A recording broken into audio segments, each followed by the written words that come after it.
Hello and welcome to another episode of Chasing Green Arrows. This is a Chelsea FC special. I have with me two big Chelsea fans, Mr. Zayan Babu Khan. How are you doing?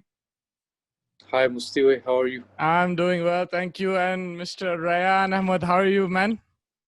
Hello, bro. I'm fine. You guys must be really excited. We just heard that Kyle Havertz has been announced as the new Chelsea signing. What a transfer window for Chelsea so far. I mean, I think you guys have been waiting for this signing for at least a week now, but it looks like everything has been confirmed. Your initial thoughts, your initial reactions on the Havertz signing. Ryan, I'll go with you first. It's actually not a week, it's been since June, since the Werner signing. That's when the links actually started solidifying, actually. That it was during that time I started believing, yes, it is possible. Yeah. We probably beat Bayern and Madrid in signing him. That's when that's when it started giving me hope, Yeah. And then long, very tumultuous time, a long wait. Finally, he's here. But the thing is, it wasn't like we had to wait for our first signing. Those signings in between, all those 3-4, Werner, Chilwell, Thiago, Malang Sarr, all those guys, they kept us happy. But this is the big one that we wanted. We've been chasing this for a long time. Finally, we've got him. Yeah, Zayan, it was confirmed like last week that he is going to sign for sure, but it was still a bit tedious, getting the terms and conditions done and everything. But now finally announced. How do you feel about this signing? I mean, it's just amazing because, I don't want to label it so soon, but I think he's kind of a generational talent. He's versatile. He can play on the right, left, center midfield. If Lampard goes to a 4-4-2, he can play like a right mid, left mid. False nine as well, shadow striker. He can play in a variety of positions and roles. So,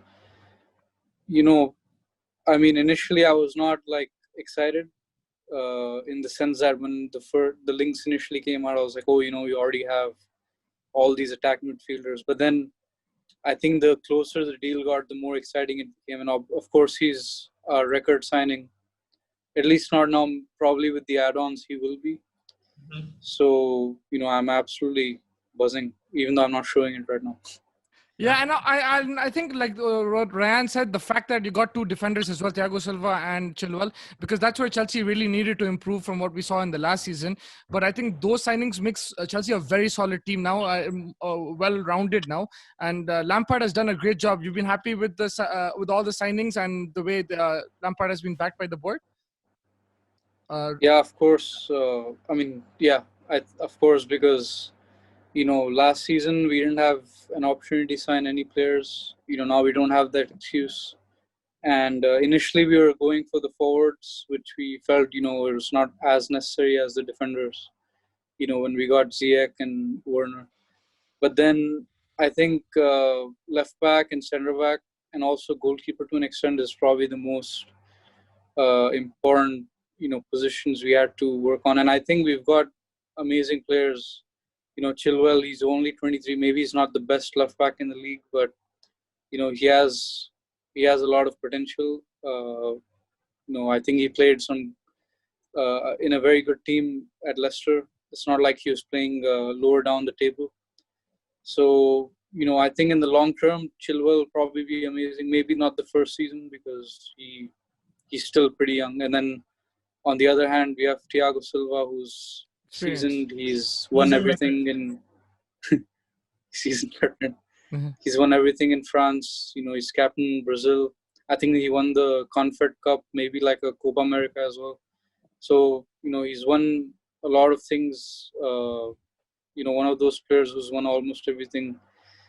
I think his leadership is pretty necessary at the back at Chelsea because we have all these young centre backs who have a lot of potential. They just need a little bit of guidance, and maybe Thiago Silva could teach them a thing or two. Yeah, definitely. And Ryan, any more signings and any more players Chelsea linked with right now? They're shopping like it's Christmas, like they're like Santa Claus and buying all the players. Like before Eid in Old City. Yeah, yeah. I mean, exactly. But like, but do you think that this is done, or they're going to be adding another player or so? We have to. A goalkeeper is a must. But before I go on to the future signings and any more additions to those already we have bought, I just want to go back and talk about Chilwell and Silva for a minute. Yeah, yeah, sure.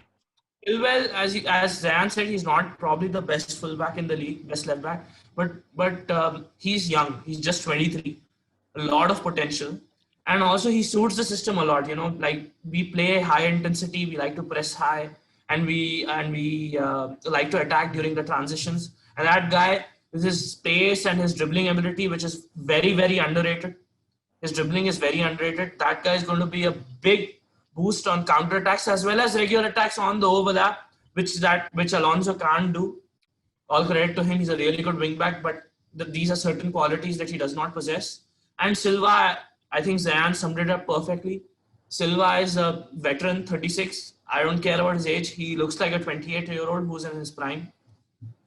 And he's going to have a big influence in the dressing room as well as on the pitch. He has been brought in by Lampard specifically to be a dressing room leader, a kind of a captain, as a co-captain to Aspie. And excuse me. And on the pitch as well, we need some vocal players who are able to command that backline, who are able to set up the defense well in game, and add that to the young potential superstars that we have in our team. Especially one guy who's going underrated, academy product, that's Reece James. People call him overrated, donkey, elephant, whatever you want to call him. That guy's got immense potential. And so Silva is going to be really helpful to all these youngsters. And future signings that you were talking about, goalkeeper with that guy, I don't think we can go further. I'll keep him because no one's going to take him. He's got 5 years left on his contract, 6 years left on his contract. And he's on very high wages, probably the second biggest earner in our team. And it's going to be really hard to offload Kepa this summer. So we have to get in someone who's not probably the Oblaks or the Donnarummas or those kind of players who are probably the elite keepers of this generation. But I think someone like a player we've been linked to, like Edouard Mendy, or Mike Maignan. These guys are underrated players, obviously, who have been really consistent in League One. Especially this guy Mendy. I've been analyzing his game last couple of days since the links started, and he for 20-25 million, that guy will be really good. And any goalkeeper is better than Kepa. Let me tell this. Any other goalkeeper. Yeah. Just to go into his stats, he just has a 55% save rate. That is a toss of a coin, literally. So any keeper who can outperform that is an improvement. So that's what I want to say. Keeper is a must. So you're just looking at a keeper now, and it should be a set squad. But I think what you said about Thiago Silva is a very important point, because I think that defines Lampard's intentions for this season. I think he's going for the title, because somebody like Thiago Silva, with his age, I know he's fit and everything, but he's not a long-term solution for the defense, right? But it looks like Lampard's going for the title next season, and that's why he wants somebody experienced who can guide that defense and even guide somebody like Kepa if he stays, and command that backline. So it just defines Lampard's intentions, I think, and it looks like Chelsea are going for it. You can also look at that signing in another way. Like, he's a stopgap until we get a long-term centre-back next summer, probably, when we have the funds. Yeah. You look at Declan Rice or Jimenez from Atletico Madrid. Yeah. Those guys are at the top of our list in terms of long-term centre-backs. Yeah. So if Thiago Silva comes and does his job for a season, he's going to be an immense signing. Yeah. One of the Definitely. Yeah, definitely. And a question for both of you. Now looking forward to the next season. What formation with all these signings? How do these players fit in? I guess like the likes of Thiago Silva and Chilwell like easily slip into the thing, but even the other new signings as well. But what formation are you guys looking at? And can you just tell me like your prediction for the first 11 with considering that everyone will be fit? Zayan, you can go first. So I think. Towards the end of the season, Lampard, he was, playing with the back three. or back five, you can say. I think maybe in the bigger games you'll see that, but I don't think we'll be seeing that formation much now that we have, a very good forward line in every department. Like if you have Pulisic on the left, Ziyech on the right, Werner in the middle, Havertz in behind. Yeah. And, I think, as you said, if everyone is fit, who would I pick in my starting 11? So I would probably say it will be a 4-3-3 or a 4-3-3. 4-2-3-1 or a Yeah. 4-2-3-1. Yeah. So the back line, hopefully a new goalie, or as it is, it's going to be Kepa or Caballero maybe, probably at this rate. Yeah. It'll be James or Aspie. I think they'll keep switching in, switching out depending on the game. I'll go for Thiago Silva, and then I think Zuma, at least in the early days, since Thiago Silva, he doesn't speak English, and Zuma is our French, center back. Yeah. And I think Zuma, He's we very saw the test volatile. for Zuma. He's very volatile, Yeah. but I think Yeah. Silva might be able to guide him.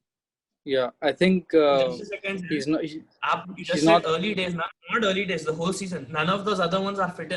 I don't even consider them footballers. So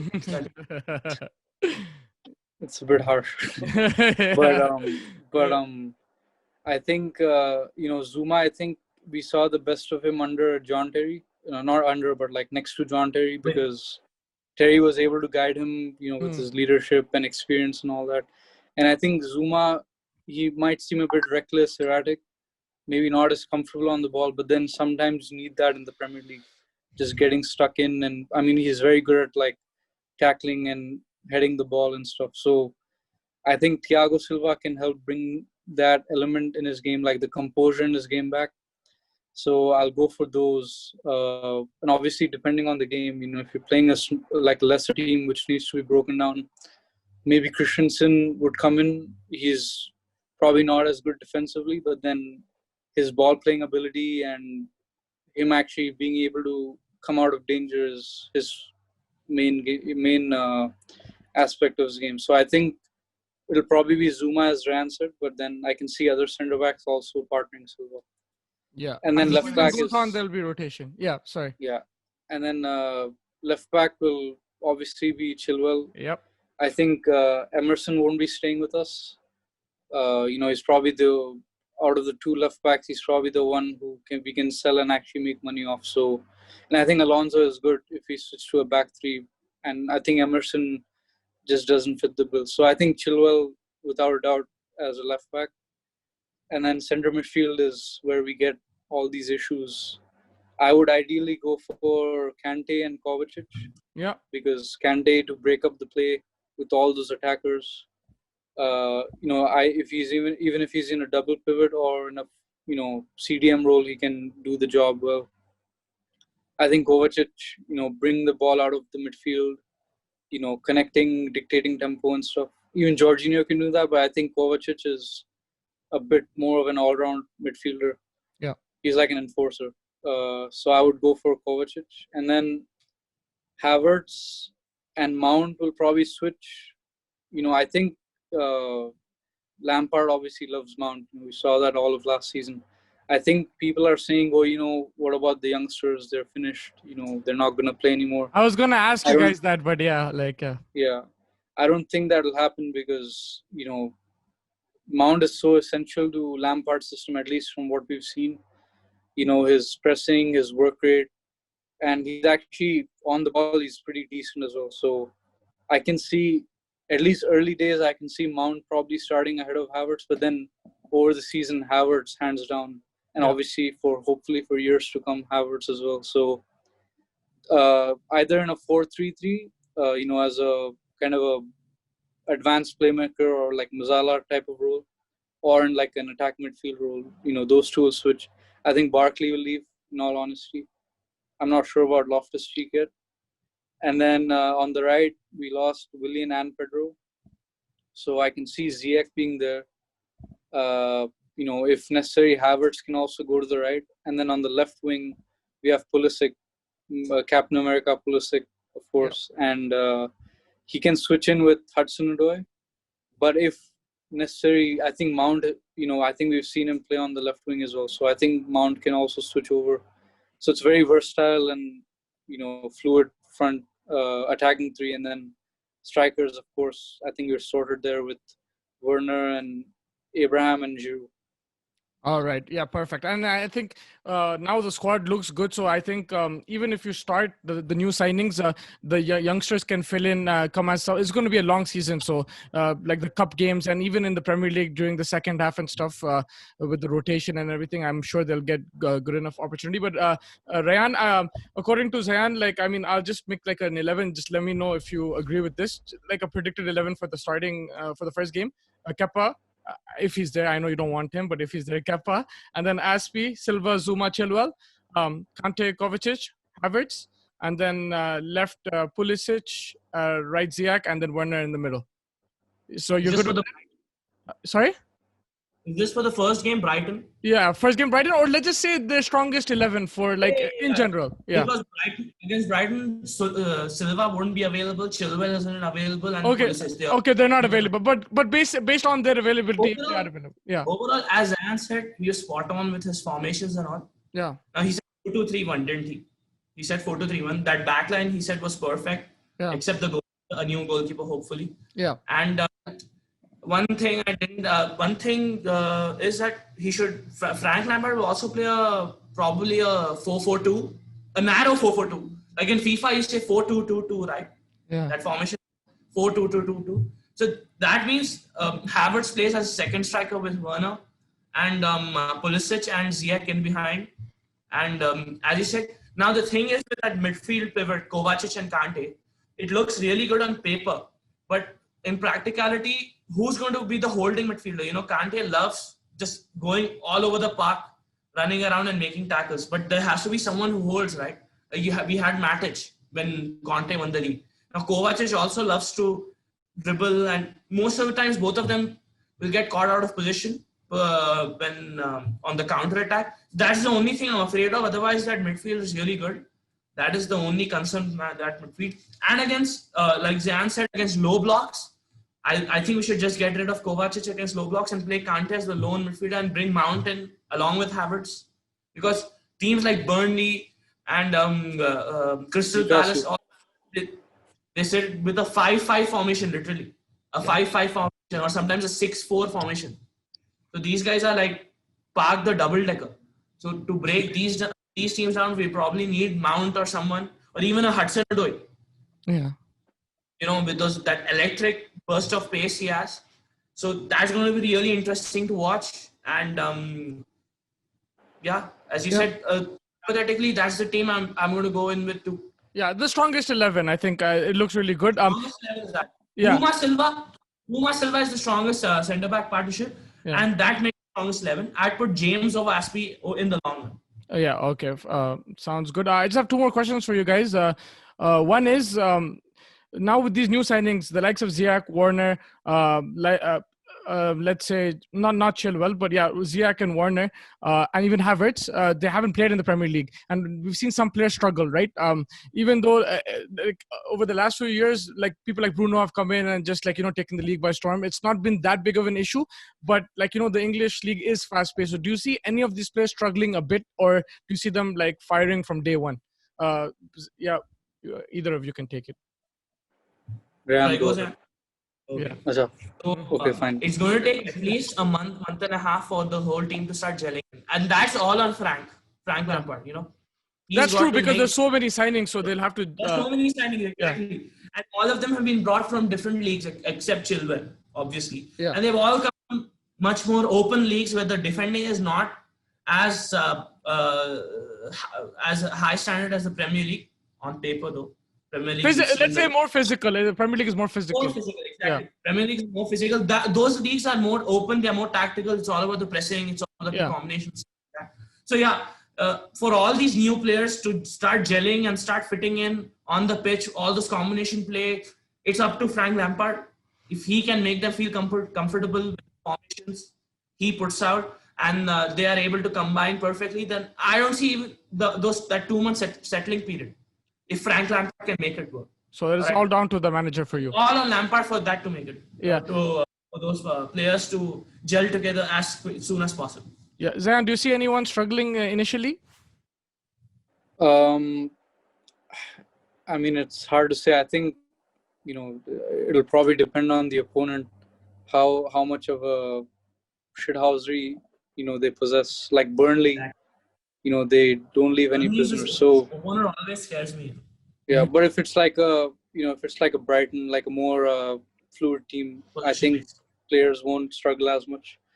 But I think I wanted to add to Ryan's point that I think Lampard, we've seen, last season in his first season in the Premier League, like I think new players, they don't immediately come in and like start playing. Like I think if you remember Pulisic, like we had to wait till like October for him to like actually get a run of games finally, and then he finally scored like a hat trick against Burnley, and everything was fine after that.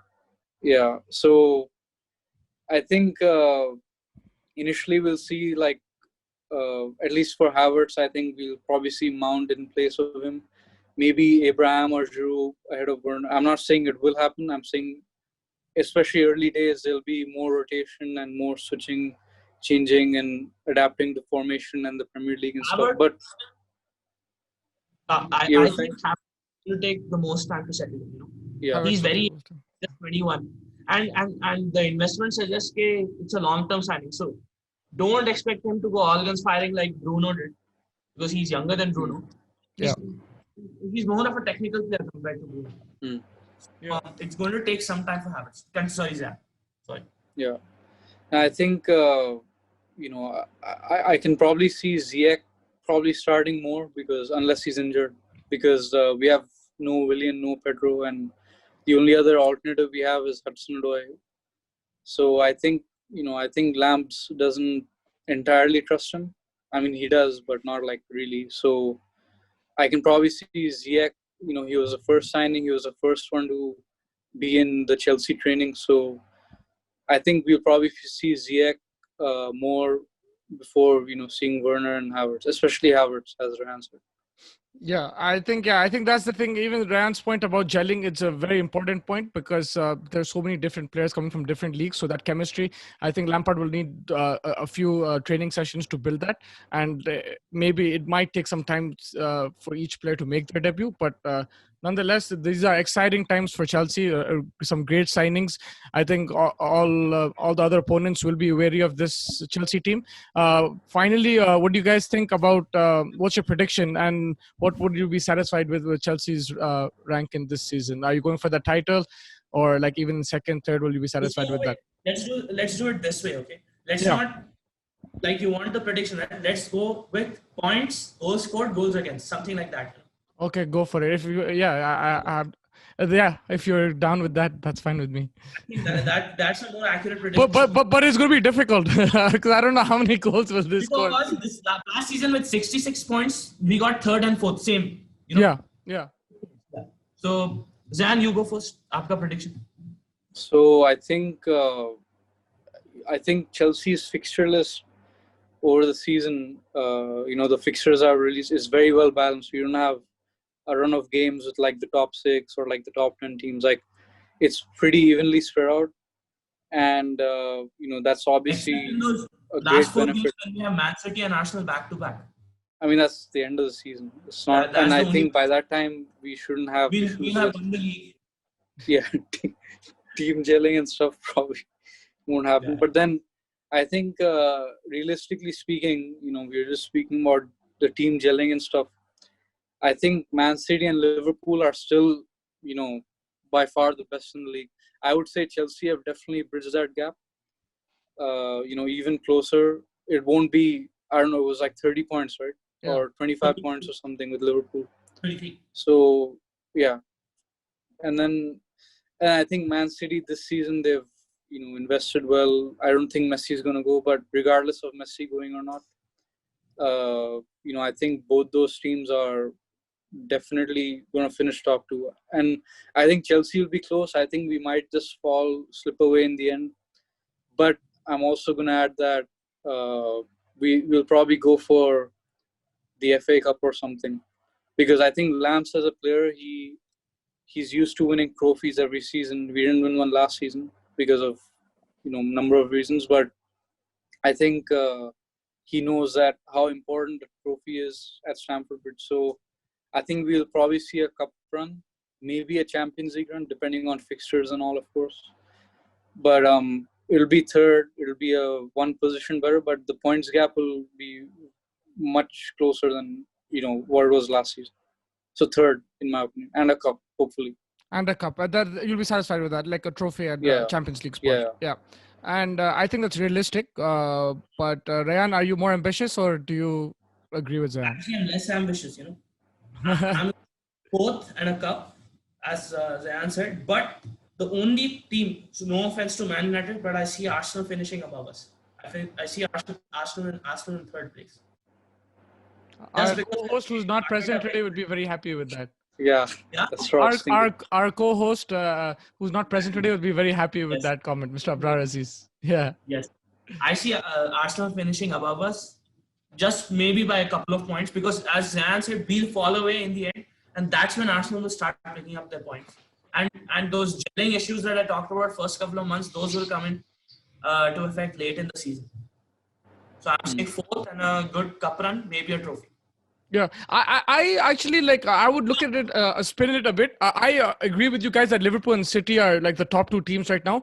But let's just spin it a bit because especially if Messi doesn't go to City, right? Okay, forget City. I think they'll come harder this season because of what happened last season. But Liverpool, right? Their starting 11 is amazing. But if you look at the squad, I prefer Chelsea's squad as a neutral, I'm saying. Yes, the only problem with Chelsea is the gelling period, how long that takes. But if they do, suppose they just come out all guns blazing, and if it's a good start, I can see them competing for the title. But it all depends on that start. And like you said, it's all down to Lampard. Because I think, as a Chelsea fan, you should look at it like that because you do have the squad. Liverpool, 1 or 2 injuries here and there, and it could go down crashing. I'm not saying it will. It hasn't happened in the last 2 seasons, but this is the 3rd season now with a similar team. They might run out of gas, but I'm not. It's nothing confirmed, but it's just a point of view that I want to put out there. Yeah. And my earlier point, that points thingy I was talking about, right? So I'd say around 78 points, 82 goals scored, 41 against. 41 against. I'm not making those predictions. It's too hard to say. I want that. Just give me a random number, something. If you get that right, Zayan will take you for a biryani next season. I'll not one. I'll take into 3 or 4. I think we'll probably go above 75 goals. Yeah. I think 75. Okay, let's just say 75. And in terms of conceded, I'll go for 45. And not scored? 41. Goals scored 75. Achha. Because I think, keeper, we obviously don't have any replacement yet. And, the defense is still young. And we don't know how everyone's going to settle. Is Azpilicueta going to slow down? Is James going to be sloppy? Is Chilwell going to be injured? Is Alonso going to play every game? We don't know. So I think considering the whole season, I'm going to say above 40 goals. Probably about 45 goals we will concede. And if I could ask you, please. You could ask me, but I have no clue, man. I can take goal 72. Conceded, I think 42. And what else did you ask? And points. Points, I think they'll go 83. Oh, I didn't say points. I'm going to go for 81. 81. I'm going to go for 81 points. 81 points. And just lastly, if you can both quickly tell us the player to who's going to be the top scorer for Chelsea, a player to watch out for, and who do you think is going to be the MVP this season for Chelsea? Ryan, go first. Pulisic will be our top goal scorer. Yeah. If he stays injured, if he stays fit. Yeah. If he stays fit throughout the season. Yeah. And MVP will also be Pulisic. Yeah. And the to watch out for is Ziyech. I was thinking that as well. Sam, do you agree with that, or do you have a change? What was the last point? The thing got cut off a bit. So the Ziyech point. Ziyech point, he said he's going to be the player to watch out for, surprise package. Okay. I mean, I kind of agree with him. I think Pulisic, he's more direct than Hazard. He's less creative, and he always scores. But I have concerns about his injuries. So, and I don't know. He's now that we actually have a proper striker, it'll be interesting to see how much of his duties will be reduced. So I'm gonna go top scorer Werner, even though it's a very cliche answer. I think he scored goals. I think last night he scored as well for Germany. So I think he's just a goal scorer. He's a bit like Torres. Reminds me of a bit like the Liverpool Torres, at least. Yeah. He's not as good, but similar mode. I think the most assists will be Ziyech, because Ziyech is not, even though he's a left-footed right winger. I think Mahrez, for example, he's more direct. He kind of drives in more. But I think Ziyech, from out wide, he whips in that in-swinging cross. Yeah. And he's going to be on corners, probably. He's going to be on corners and stuff. So I think he's going to be our main creative outlet. And, I can see Havertz getting a few assists. Yeah. But he'll probably be part of the link-up more than the actual assist provider. Yeah. And I think Pulisic is too direct to be like an assist machine. So Yeah. I'm going to go for Ziyech for the assists. And MVP, or, the shock player who should be Chelsea's main player, I think is going to be Kante. Kante. Not Pulisic. I think Pulisic. Because see, even though Pulisic is important, and see, we have all these attackers, everyone is fluid, everyone's happy, but the main concern is Chelsea need to break up play from all that attacking fluidity. Our defense is obviously not fully set yet. The fitness of Kante will be so important for Chelsea, breaking up play, giving it to the playmakers or attackers, So I think that'll be our main. I think we will win, or we will finish as high based on how much Kante is fit. Yeah, I think that's an amazing point. Another player I'd like to add is the comeback player probably for Chelsea this season is going to be Lampard. He's a young. I was going to mention it. Yeah, that guy is probably the classiest defensive midfielder I've seen at Chelsea since Kante. I don't consider as a defensive midfielder. Who Matic? I'm forgetting. Not even John Obi Mikel. SCN. No. I'm actually. He's a very, very good holding midfielder. And whenever Kante, by the end of the season, if Kante is not consistent with his injuries and stuff, is not consistent with his fitness, I think he's going to replace Kante by the end of the season as a main. Yeah, that's what I think as well. I was thinking Ampadu this season, he will actually be like the wild card. We have all these players, but then even though he hasn't played like on loan, and he didn't play when he was in the reserves, like in the first team, but he's playing for the Welsh national team, and whenever he plays, he's like so composed. Another level. His mentality is like he's very classy. I've never seen it for a young player. I can see him, being like a backup to Kante. Yeah, I think that sums up everything. It's been a great transfer market for Chelsea. It'll be exciting times for Chelsea fans. You guys should enjoy the season. I think it'll be a lot of fun. And thank you so much for your time. And hopefully see you soon. And hopefully United do the double again on Chelsea, or the treble like they did last season. That won't happen. That definitely won't happen. Always at the wheel, the curse. But thank you guys so much. Take care. Have a good night.